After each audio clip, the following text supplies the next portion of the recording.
আজকে গাছে সবেদা পাড়তে উঠে গেছি।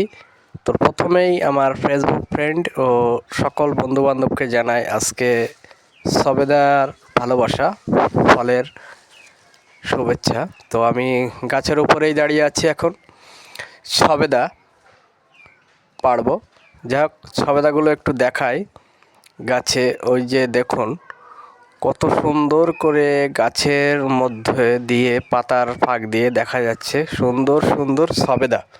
তো এই সবেদা কিন্তু এখনও পাকেনি, এখনও 10 থেকে 12 দিন বাদেই কিন্তু পাকবে। আর সুন্দর, কিন্তু অন্য অন্য সবেদাগুলো একটু কষ কষ ভাব লাগে, এটা কিন্তু টেস্ট যেমন টেস্ট তেমন সুন্দর, খেতেও খুব দারুণ।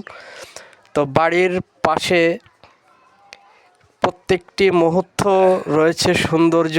কিছু কিছু জায়গা এমনই জায়গা রয়েছে ভাই, আমরা দেখতে পাই না। একটু ঘুরতে হবে। আমরা ফেসবুকে কাজ করি, সকল